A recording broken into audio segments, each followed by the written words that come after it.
Hi, ಎಲ್ಲರಿಗೂ ನಮಸ್ಕಾರ.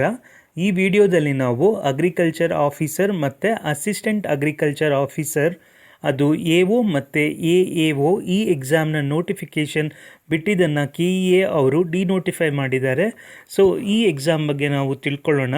I think competitive ಎಕ್ಸಾಮ್ನ ಇತಿಹಾಸದಲ್ಲೇ ಇಷ್ಟೊಂದು ವಿಘ್ನಗಳು ಬೇರೆ ಯಾವ ಪೋಸ್ಟಿಗೂ ಬಂದಿರಲ್ಲ ಅಂತ ಅಂದ್ಕೊಳ್ತೀನಿ.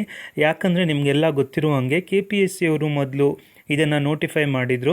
ಆಮೇಲೆ ಒಂದು ಕಟ್ ಆಫ್ ಡೇಟನ್ನು ಡಿಸೈಡ್ ಮಾಡಿ ಈ ಡೇಟ್ನ ನಂತರ ಯಾವ್ಯಾವ ನೋಟಿಫಿಕೇಷನ್ ಬಿಟ್ಟಿದ್ರು ಅದನ್ನು ಡಿನೋಟಿಫೈ ಮಾಡ್ತೀವಿ. ಹಾಗೆ ಇಂಟರ್ನಲ್ ರಿಸರ್ವೇಷನ್ SC ಕಮ್ಯುನಿಟಿಯಲ್ಲಿ ಮಾಡಿದ್ದನ್ನು ಸೊ ಅದನ್ನು ಅಪ್ಲೈ ಮಾಡ್ತೀವಿ ಈ ಪೋಸ್ಟ್ಗಳಿಗೆ ಅಂತ ಹೇಳಿದರು. ಸೊ ಇದಾದ ನಂತರ ಸಾಕಷ್ಟು ಸುಮಾರು ತಿಂಗಳುಗಳ ಕಾಲ ಅದು ಹಾಗೆ ಹಾಲ್ಟ್ ಆಗಿತ್ತು. KPSCಯಿಂದ ಫೈನಲಿ ಇದು KEA ಅವರು ಎಕ್ಸಾಮನ್ನು ನಡೆಸಬೇಕು ಅಂತ ತೀರ್ಮಾನ ಮಾಡ್ತಾರೆ. KEA ಅವರು 18/4/2026 ಅಪ್ಲೈಯನ್ನು ಮಾಡಿ ಈ ಪೋಸ್ಟ್ಗೆ ಅಂತ ಬಿಟ್ಟಿದ್ರು. ಆದರೆ ಇದೇ ಗ್ಯಾಪಲ್ಲಿ ಇನ್ನೂ ಒಂದು ವಾರ ಹೆಚ್ಚು ಕಮ್ಮಿ ಆಗಿದ್ದರೆ ಈ ರೀತಿ ಆಗ್ತಾ ಇರಲಿಲ್ಲ. 27/4/2026 ಗೌರ್ನಮೆಂಟ್ ಅವರು ಡಿಸೈಡ್ ಮಾಡ್ತಾರೆ. ABC ಅಂತ SC ಕಮ್ಯುನಿಟಿಯಲ್ಲಿ 3 ಗುಂಪು ಮಾಡಿದ್ದಾರೆ. ಅದರಲ್ಲಿ ಎಷ್ಟೆಷ್ಟು ರಿಸರ್ವೇಷನನ್ನು ಕೊಡಬೇಕು ಅಂತ ಡಿಸೈಡ್ ಮಾಡಿದರು. ಸೊ ಆವಾಗ ಇದನ್ನು ಫ್ರೆಶ್ ಆಗಿ ಮತ್ತೆ ಹೊಸ ನೋಟಿಫೈ ಮಾಡ್ತೀವಿ ಅಂತ ಇವಾಗ KEA ಅವರು ಬಿಟ್ಟಿದ್ದಾರೆ. ಸೊ ಇಲ್ಲಿ ಇವಾಗ ಹೀಗೆ ಮಾಡಿದ್ದು ಒಳ್ಳೆಯದೇ ಆಯಿತು ಅಂದ್ಕೊಳ್ಳಿ. ಇಲ್ಲಾಂದರೆ ನೆಕ್ಸ್ಟ್ ಎಲ್ಲಾದರೂ ಈ ಎಕ್ಸಾಮ್ ನಡೆದಿದ್ರೆ ಮತ್ತೆ ಇದು ಎಕ್ಸಾಮ್ ಎಲ್ಲ ಆದಮೇಲೆ ಇನ್ನೂ ಇದು ಕೋರ್ಟಲ್ಲಿ ಇಶ್ಯೂ ಆಗಿ ಇನ್ನೂ ದೊಡ್ಡ ಪ್ರಾಬ್ಲಮ್ ಆಗಿರೋದು. ಸದ್ಯಕ್ಕೆ ಒಳ್ಳೆಯದೇ ಆಯಿತು ಅಂತ ಅಂದ್ಕೊಳ್ಳಿ. ಎಕ್ಸಾಮ್ ಏನು ಜಾಸ್ತಿ ದಿನ ಪೋಸ್ಟ್ಪೋನ್ ಆಗಲ್ಲ.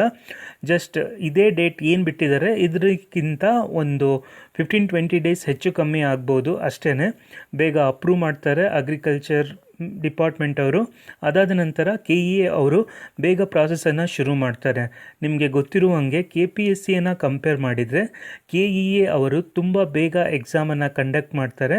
ಹಾಗೆ ರಿಸಲ್ಟ್ಗಳನ್ನು ಅಷ್ಟೇ ಬೇಗ ಬಿಡ್ತಾರೆ. ಹಾಗೆ ಟ್ರಾನ್ಸ್ಪರೆನ್ಸಿ ಕೂಡ ಇಲ್ಲಿ KEA ಅಲ್ಲಿ ತುಂಬಾ ಚೆನ್ನಾಗಿದೆ. ಸೊ ಯಾರೆಲ್ಲ ಈ ಎಕ್ಸಾಮ್ಗೆ ಪ್ರಿಪೇರ್ ಆಗಬೇಕು ಅಂತ ಅಂದ್ಕೊಂಡಿದ್ದೀರಾ, ನಿಮ್ಮ ಪ್ರಿಪ್ರೇಷನನ್ನು ತುಂಬ ಸೀರಿಯಸ್ ಆಗಿ ಇವಾಗಿಂದನೇ ಓದಿ. ಇನ್ನು ನೋಟಿಫಿಕೇಷನ್ ಬಿಡೋ ತನಕ ಅಂತ ಅನ್ಕೋಬೇಡಿ.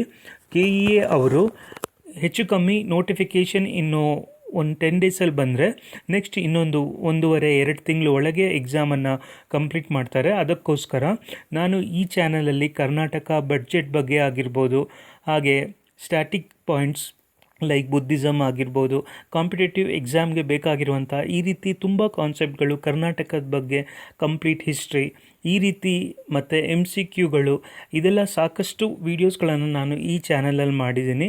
ದಯವಿಟ್ಟು ಆ ವೀಡಿಯೋಸ್ಗಳನ್ನೆಲ್ಲ ಒಮ್ಮೆ ನೋಡಿ, ನಿಮಗೆ ತುಂಬಾ ಹೆಲ್ಪ್ ಆಗುತ್ತೆ. ಇನ್ನೊಮ್ಮೆ ಹೇಳ್ತಾ ಇದ್ದೀನಿ, ದಯವಿಟ್ಟು ಯಾರು ಡಿಸಪಾಯಿಂಟ್ ಆಗಬೇಡಿ. ಈ ನೋಟಿಫಿಕೇಷನ್ ಆಗೇ ಆಗುತ್ತೆ, ಇನ್ನು ಕೆಲವೇ ದಿನಗಳಲ್ಲಿ ಆಗುತ್ತೆ. ಸೊ ಆದಷ್ಟು ಬೇಗ ನೀವೆಲ್ಲರೂ ಮೆಂಟಲಿ ಡಿಸೈಡ್ ಆಗಿ ಓದೋದಕ್ಕೆ ಶುರು ಮಾಡಿ ಅಂತ ಹೇಳ್ತೀನಿ.